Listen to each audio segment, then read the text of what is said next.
On a day when everybody here, this place is be a beehive.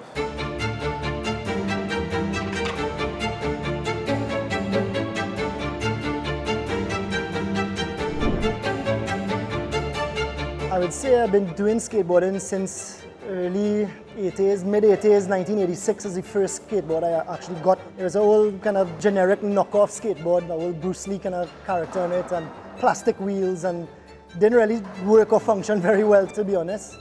I started when I was 7 skateboarding. So like, you know, my cousin had a little plastic skateboard. I used to steal it all the time and run down the main road with it.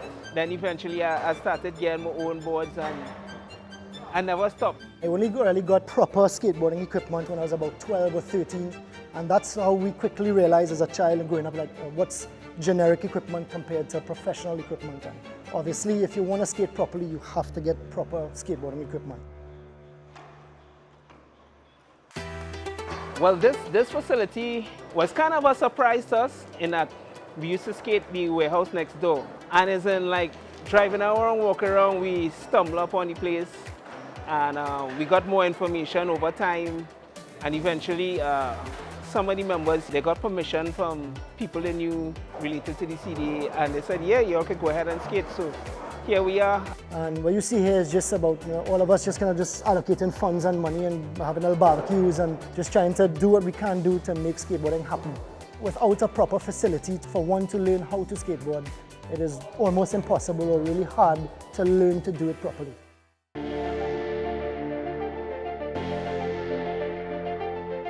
The youth following is actually double the seniors and it's really interesting how brave the young ones are. They don't have that element of fear. They don't think about falling down. They just go for it and they get it. It's the expressions on their faces when they get it. Yeah, that makes us feel good. You know, that we could walk them through it and share the experience with them. When I was 9, I used to do triathlon. I used to train here in Chaguaramas and I rode past the warehouse and the interest sparked. That thought, seeing the skateboarders for the first time never left my mind. I never knew they were skateboarding in Trinidad. I always saw it in the States, you know. And maybe a month or 2 later, I left for the States and I started skateboarding. And 12 years later, coming back, I still skateboarding. And it's so great to have a space to come back to. I spent time with other sports, like I did swimming and track and football. There's something about this, the individual part, where you do apply discipline, just like any sport, but it's also about your journey of growing in it. It's about the community, you know, it's about the sports. It's a good feeling when you land a trick, you know, a proper trick. It's a celebration between your friends, you know, it's a whole community that is around the world. I travel here and I meet new friends, you know. I had a crew in Venezuela, but I travel here and I keep skating because I found this nice crew and I enjoy it because the connection that I can get through the skateboarding. And skateboarding, for me, is who I am. It's my lifestyle, you know. It's how I like to be, it's how I dress, you know. It's how I travel. I travel to skate and meet new friends, new people around the world. That's why I love from the skateboarding. You know, skateboarding is still not really acknowledged in Trinidad. It's very kind of taboo, very like, whoa, when people see you skateboarding out in public, they stop in their car recording you know, because it's very foreign, Trinidad would say. But the biggest similarity would have to be is that skateboarding is a universal language. No matter what age you are, no matter what you look like, there's a community for you if you skateboard. If you even have an interest in skateboarding, people welcome you. It's very welcoming and it's one of the fastest and easiest ways to make long-lasting friendships with people also.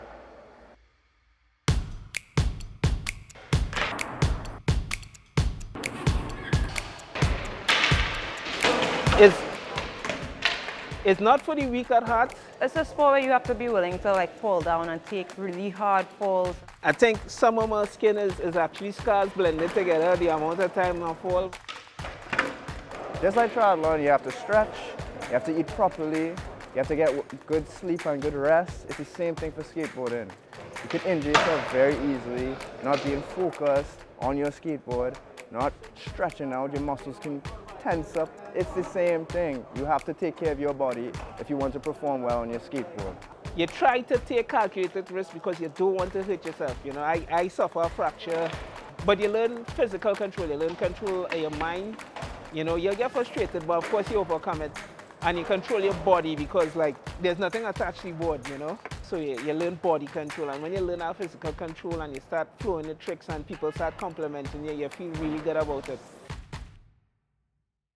I feel we really reached a milestone when we came into the Olympics. We will get recognized, just like how track gets recognized, just like how swimming gets recognized, tennis and all of that. And that really is a validating thing for the skate community and the professional skaters. For them to be now considered Olympic athletes, people can invest their time into it, knowing that at the end of it, it could be a gold medal or a silver medal for their country.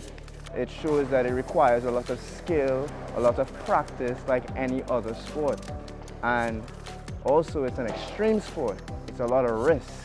You know, every time you get on your skateboard, you're throwing yourself downstairs, handrails, whatever the case may be. It's a risk. And it being a sport in the Olympics is huge. It was a creative outlet. It's kind of like an art, you know? So for it to reach the level of being a sport, it shows that there's a lot of progress being made and more people are wanting to know about it and wanting to be a part of it, so it's a positive thing. For me, that is a big step because the skateboarding was seen before as a bad sport, you know, like a vandalism sport, you know, people destroying private things. But now the skateboarding is like a sport that people respect because it's doing that big step now in the Olympics. So people is taking that serious. It's a very different thing to a sport. It's not like a team sport, even though they do have team riders and team companies where people ride for the same company, whatever. You know, again, even though it's an individualist type of sport or cultured thing, there is rules to skateboarding, and you know, that's how you get to see who's the cream of the crop and who's not. It would be important once you could maintain the fun aspect of it. Competition has put a lot of mental pressure on you. Even if it's a game of skate, then you have corporate sponsors, so it becomes a job. So it's no longer fun. But I'm glad that it's recognized because then a lot of the stigma associated with skateboarding internationally as being a kind of punk sport, it might not be looked at in a positive light and might be given much more support, you know, by governments and other stakeholders.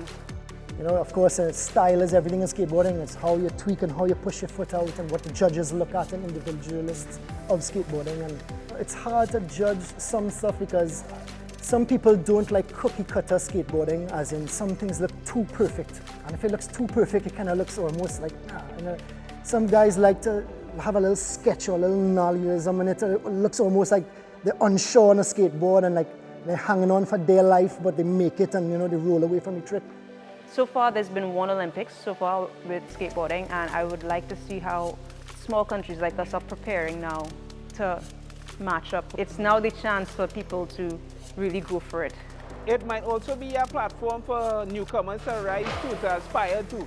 You know, they might see it on TV, say, hey, that look real cool, I want to do that. It's a good thing. It's a fun thing to do. It's very risky and daredevilish, if you want to call it that. And it's not for everybody, but I mean, if you're willing to risk it and you're willing to try to learn to balance on it and you go through the journey of learning how to ride a skateboard, it's a hell of a thing. I've seen people travel the world. I've seen people make livings off of it, and you know, I would like to see that happen one day here in Trinidad. You know, the hopeful thing about actually building a professional skate park will be a huge step. Then trying to formulate a proper Olympic team and all of these things, you know, I think it can be possible.